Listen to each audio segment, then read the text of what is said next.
रहीम और अस्सलाम वालेकुम। 7 मार्च और पाकिस्तान में जुमे की शाम। आज अभी तक की अहम खबरें और मेरा तज्जिया। आज की बड़ी खबर, लम्स के बाद बरतानिया की ऑक्सफोर्ड यूनिवर्सिटी में भी सानहा हो गया। लेकिन अच्छी खबर यह है कि इस बार बाल बाल DGISPR बच गए। माँ बाप की दुआएं होंगी या रमज़ान का महीना है, कोई अल्लाह तौबा की होगी, या वैसे ही आप खुशकिस्मती समझ लीजिए। इस वक्त DGISPR से ज़्यादा खुश और कोई नहीं होगा, क्योंकि लम्स और दूसरे मामलात के बाद इस बार वो बाल बाल बचे हैं और उनकी जगह पर अपनी गर्दन पेश की है, अपनी कुर्बानी पेश की है जनाब एहसन इकबाल साहब ने। एहसन इकबाल साहब ने सबसे पहले तो बरतानिया की एम्बेसी में जाके वीज़ा लगवाया।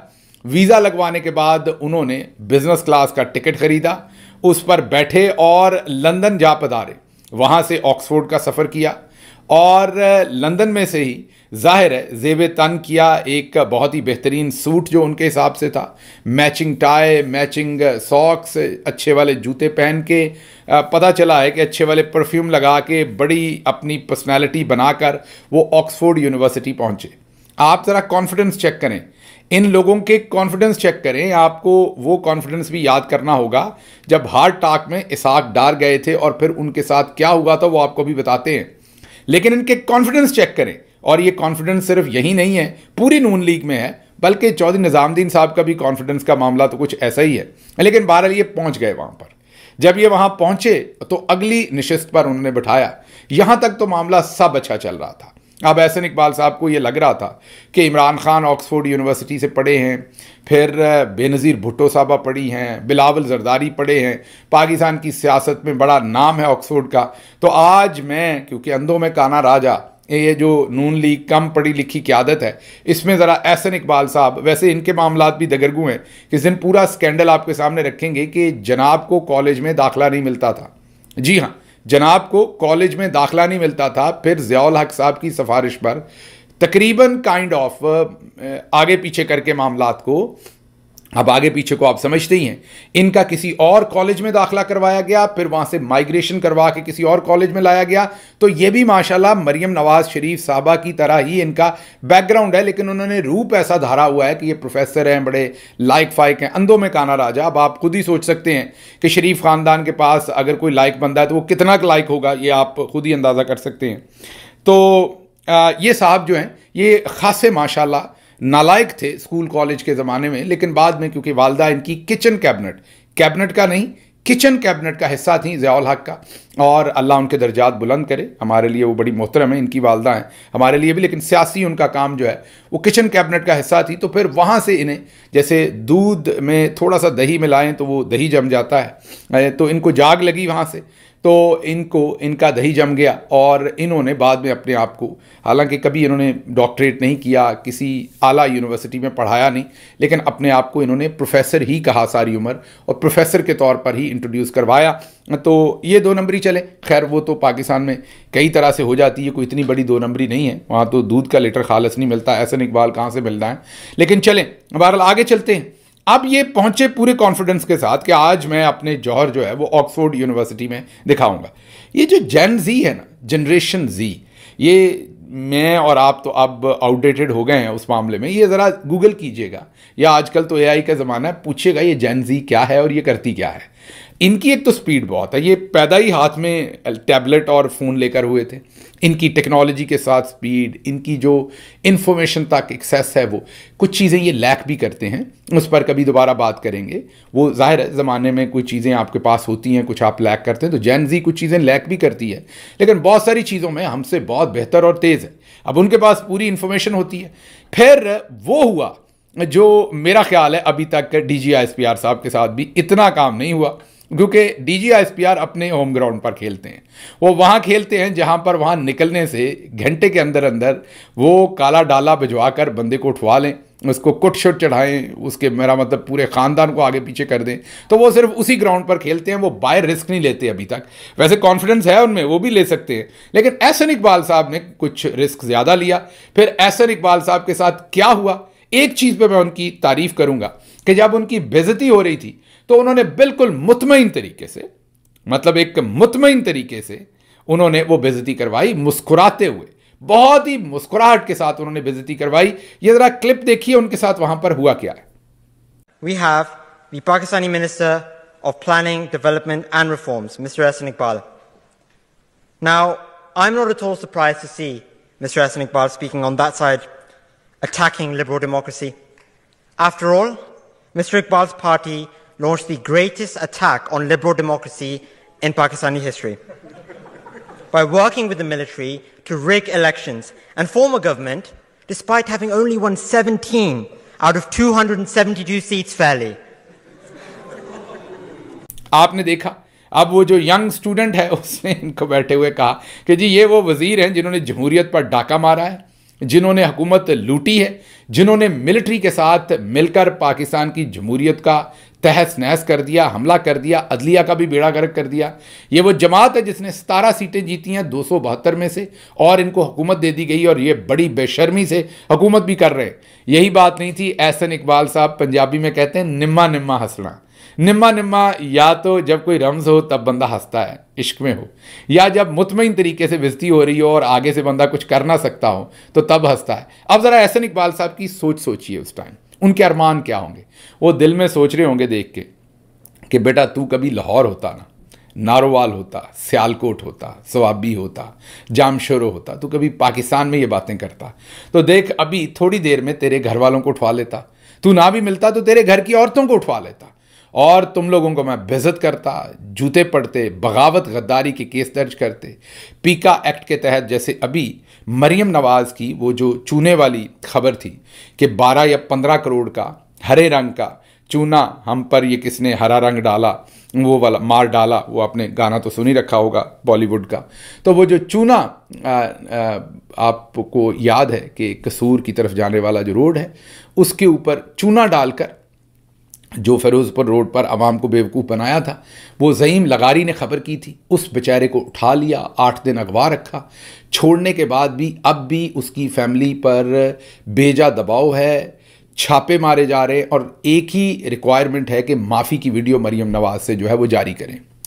अच्छा, अभी आपको और भी मैंने खबर देनी जो डॉक्टर फैसल मसूद के साथ किया गया और अब जो उनके साथ किया जा रहा है वो भी मैं आपको बताता हूं इसके बाद, लेकिन पहले एहसन इकबाल साहब से निपट लें।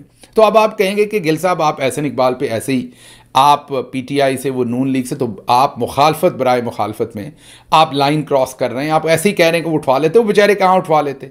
ये बात दुरुस्त है कि उनके पास उठवाने की, मारने की वो ताकत नहीं है जो हमारे मिलिट्री जनरल्स के पास है, लेकिन जितनी इनके पास ताकत है उसमें ये कमी नहीं करते। आपको एक सानहा याद करवाते हैं जो इनके साथ पहले हुआ था। ये मोटरवे मैकडॉनल्ड्स पर गए, वहाँ पर सैन फ्रांसिस्को अमेरिका से एक फैमिली आई हुई थी, उन्होंने चोर चोर के इनको देख के नारे लगा दिए। हालांकि सियासतदानों के साथ ऐसा होता है, पूरी दुनिया में होता है, पब्लिक लाइफ में जाने का फ़ायदा नुकसान ही ये है। मैं फॉर एग्ज़ाम्पल आजकल जिन चीनी चोरों को इन्होंने अपना वज़ीर बनाया हुआ है, ये कहते थे उन्हें चीनी चोर। जब मैं, हमारी हुकूमत थी और मैं वाहिद, अपनी हुकूमत में मैं वाहिद वज़ीर मशीर था जिस पर हमारी अपनी हुकूमत में मुकदमे हुए थे। मुकदमे नून लीग ने किए थे या पीछे चौधरी निज़ामुद्दीन होगा, लेकिन I was the only one. एक तो है ना कि कुछ लोगों पर पिछली हुकूमतों के नैब के केसेस हुए थे, मैं वो बात नहीं कर रहा। हमारी हुकूमत के दौरान प्रेस कॉन्फ्रेंसेस करने पर ही मेरे पर मुकदमात थे हमारी हुकूमत में, ये शर्फ सिर्फ मेरे पास है हमारी हुकूमत के दौरान। तो जब मैं लाहौर अदालतें भुगतने जाता था तो वहाँ चीनी चोर, आटा चोर के नारे लगाते थे लोग। हमारी हुकूमत थी, हम भी पुलिस को कह के चलें, कुछ ज़्यादा नहीं तो थोड़ा बहुत कुछ करवा सकते थे, but that's part of public life. जब आप पब्लिक लाइफ में जाते हैं, हमारे पास फ्रीडम है बोलने की, तो दूसरे के पास भी फ्रीडम है। हालांकि वो सारे आटा चोर, चीनी चोर, उनको इन्होंने किसी को वज़ीर बना लिया, किसी को कुछ बना लिया, कल तक उनके खिलाफ ये नारे लगाते थे। बहरहाल एहसन इकबाल साहब ने उस फैमिली को उसके बाद ज़दोकोब करवाया पुलिस से, उनको प्रेशराइज़ किया और यहाँ तक गलाजत की कि उस घर की ख़वातीन को, उस फैमिली की ख़वातीन को ऑल द वे लाहौर से नारोवाल बुलवाया, उनसे अपने आप को माफ़ी मंगवाई, उसकी वीडियो रिकॉर्ड करवाई, उसकी तस्वीर बनवाई और फिर उन तस्वीर को और माफ़ीनामे को सोशल मीडिया पर लॉन्च किया। हालांकि हमारी सकाफ़त है कि जब कोई खातून भी, क्योंकि ख़वातीन जो हैं वो सांझी इज़्ज़त होती हैं, कोई हमारे कल्चर के हिसाब से कोई खातून भी किसी के घर की, आपके घर आ जाए और सुलह की बात हो तो बात वहाँ ख़त्म हो जाती है। लेकिन ये भाई साहब इतने कमज़र्फ़ हैं कि इन्होंने उस अपॉर्चुनिटी को भी इस्तेमाल किया। ये ज़रा हादसा देखिए और उसके साथ साथ वो तस्वीर आपको हम स्क्रीन पर दिखा रहे हैं। ये ज़रा हादसा देखिए वो जो हुआ था।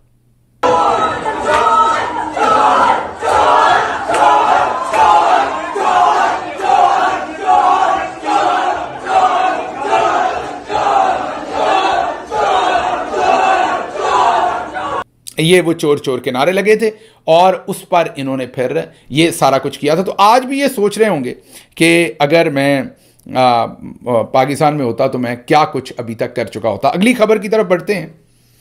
अगली खबर है अरशद शरीफ केस में हुकूमत की हठधर्मी। जी हाँ, हुकूमत ने आज आईनी बेंच के अंदर एक तो उनका केस सुना जा रहा है। मैंने आपको पहले भी बताया कि ये आईनी बेंच वाला केस नहीं है, ये तो कत्ल का केस है। अरशद शरीफ को असैसिनेट किया गया कीनिया में। JIT रिपोर्ट, जो फैक्ट फाइंडिंग रिपोर्ट पाकिस्तान की अपनी वज़ीर आज़म, यही फॉर्म 47 वाले वज़ीर आज़म शहबाज शरीफ भी ही उस टाइम PDM के वज़ीर आज़म थे, इन्होंने वो बनाई थी फैक्ट फाइंडिंग कमेटी। 2 पुलिस अफसरान थे, वो गए थे कीनिया। उन्होंने जो रिपोर्ट लिखी हमें, और कोई रिपोर्ट, उन्हीं की रिपोर्ट पर हमें आप इंसाफ दे दीजिए, वही काफ़ी। उस रिपोर्ट में एक एक लफ्ज़ उन्होंने मोतियों में परो दिया हुआ है।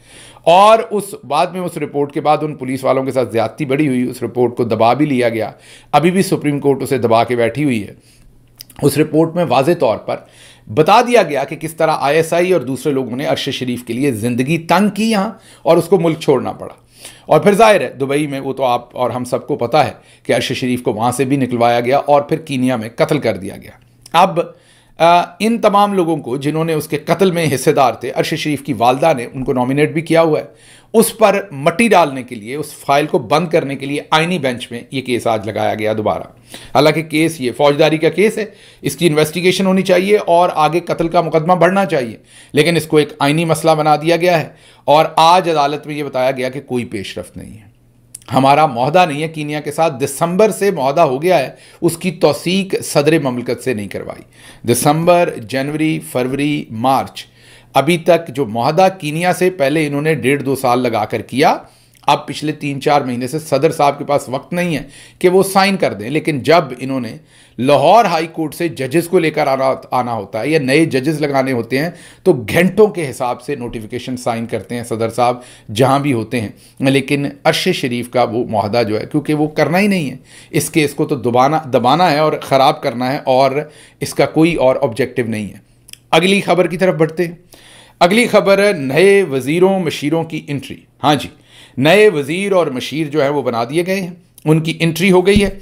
और तलाल चौधरी और परवेज़ खटक को दाखिला अमूर दे दिए गए हैं, और मुस्तफ़ा कमाल साहब को सेहत का, हनीफ अब्बासी साहब को रेलवे, लटरम पटरम, मतलब कि आज वो तमाम ओहदे जो हैं वो बांटे गए हैं। किसी को साइंस एंड टेक्नोलॉजी, किसी को दिफाई पैदावार, मतलब फिट किया गया इधर से उधर, क्योंकि चोरी चकारी कम हो रही थी। उन्होंने कहा कि इनका भी हिस्सा बनता है, इनको भी हिस्सा दें। इन्होंने भी जाहिर है सारा बोझ उठाया हुआ है, सारी गंदगी में हिस्सा इनका भी है, तो इनको भी हिस्सा दें।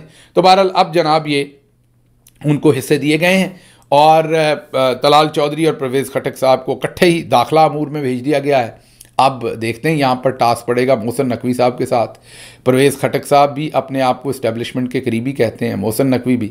लेकिन मैं अभी आपको बता देता हूँ कि परवेज़ खटक साहब के साथ ऐसा ही किया जाएगा जैसे धो के तौलिया साइड पर तार पे डाल दिया जाता है, उनको तार पे ही रखा जाएगा, और वो किसी ख़ास काम में बेचारे नहीं आ सकेंगे, क्योंकि जो साला है वो तो फिर साला है। तो इसलिए इधर कोई मामला जो है वो नहीं बनेगा। अच्छा, एक और सानहा हुआ है KP में, और वो ये है कि इख्तियार वली, जिनको हम बेइख्तियार वली कहेंगे, मेरा ख्याल 1989 से PMLN का हिस्सा हैं।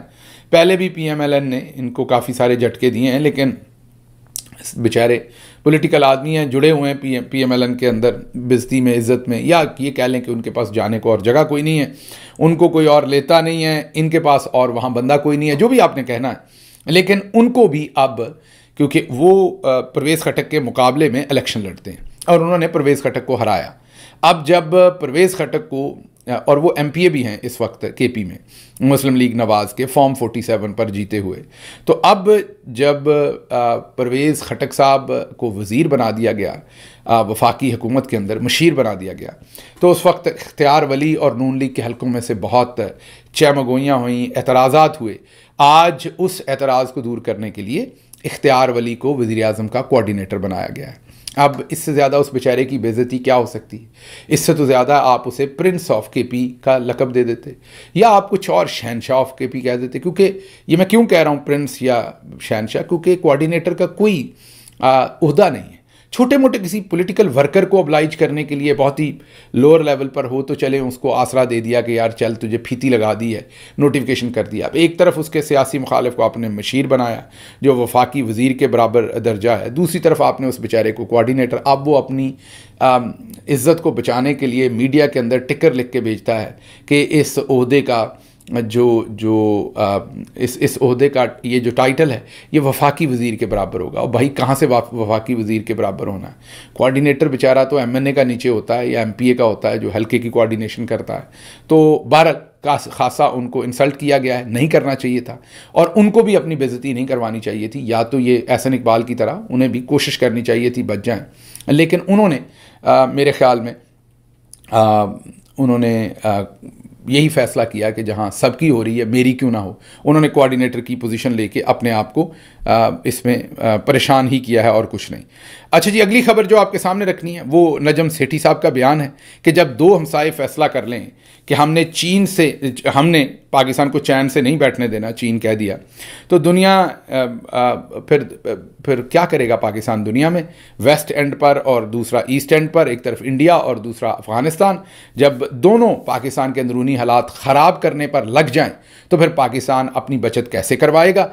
आपको हुकूमत की लेजिटिमेसी पर सवाल भी खड़ा हो जाता है। उन्होंने कहा क्योंकि दहशतगर्दी में 100% इजाफा हो चुका है, मुल्क की इकॉनमी भी डाउन है और दहशतगर्दी में भी इजाफा हो गया है, तो फिर इंटरनेशनली और लोकली हुकूमत की जो लेजिटिमेसी है वो अंडर क्वेश्चन आ जाएगी। बात उनकी ठीक है, जहाँ पर हमारे मामलात ठीक थे वो भी हमने ख़राब कर लिए हैं। अफ़गानिस्तान के साथ तो हम पूरा ज़ोर लगा कर ख़राब कर रहे हैं। अब कल उनके जो तर्जमान हैं उन्होंने ये दावा कर दिया है, जो हमने पिछले व्लॉग में आपके सामने रखा, कि बलूचिस्तान के अंदर आईएसआईएस का एक यूनिट जो है वो पाकिस्तान की आईएसआई चला रही है, पाकिस्तान की फ़ौज चला रही है। ये उन्होंने इल्ज़ाम लगा दिया अब अफ़गान तालिबान ने। इससे पहले हम इल्ज़ाम लगा रहे हैं कि वो जो असला अमरीका का है वो दहशतगर्दों के हाथ लग गया और हमारे ख़िलाफ़ इस्तेमाल हो रहा है, और हमने अफ़गानिस्तान में अब जाके ये करना और वो करना है। तो हम उधर को जंग को लेके जाना चाह रहे हैं, उन्होंने भी कहा आ जाएं, और उधर से हिंदुस्तान तैयार बैठा है। तो नजम सेठी साहब की बात ठीक है, लेकिन हमने कौन सा इसमें से कोई अकल पकड़नी है या सीखनी है? हमारा काम तो वही है। जाते जाते जब मैंने एहसन इकबाल साहब के कॉन्फिडेंस की बात की तो आपके सामने इसहाक डार साहब के कॉन्फिडेंस की बात रखते हैं। एक तो ये पढ़े लिखे नहीं, ऊपर से कोशिश नहीं करते। ज़रा सोचें किस कॉन्फिडेंस में इसहाक डार साहब जो है वो हार्ट टॉक में गए थे, और फिर देखिए उनके साथ वहाँ हुआ क्या था। Of ordinary Pakistani people at heart. We have interests of Pakistani people at heart, and that's why we are moving. This country had witnessed double revenue collection in our tenure of 5 years, lowest inflation, lowest interest rates, best performing stock market in the South Asia, most stable currency, highest GDP growth in 11 years, 5.8%. I mean, it's all music. Your Western, the institutions had all the praise. And what was the final report in 2016? PricewaterhouseCoopers, what did it say? Pakistan is going to join G20 by 2030. And we were striving to bring it even earlier. And we were very clearly hoping that since we had ended the load shedding, we had fought the extremism and terrorism in Pakistan, we had improved the macroeconomic indicators in Pakistan, and all praises of all. So now I understand. I'm not suggesting that your personal economic. अगर आपने stress देखना था तो कल एक heart talk का interview हुआ था जिधर इसहाक डार पाकिस्तान के वो पुराने फाइनेंस मिनिस्टर, उसकी शक्ल देखें तो आपको पता चलेगा कोई स्ट्रेस क्या होता है। उसने कह रहा था कि मेरा कोई हार्ट का मसला, अगर वो नहीं भी है तो उससे हो जाना था। मुझे याद है पैर कांप रहे थे, पसीने माथे पे थे कि खुदा का वास्ता है वापस जाने दें। मुझे याद है पैर कांप रहे थे, पसीने माथे पे थे कि खुदा का वास्ता है वापस जाने दें। देख लिया आपने। मुझे यहाँ से इजाज़त दीजिए। अल्लाह आपका हामी और नासिर हो। पाकिस्तान जिंदाबाद।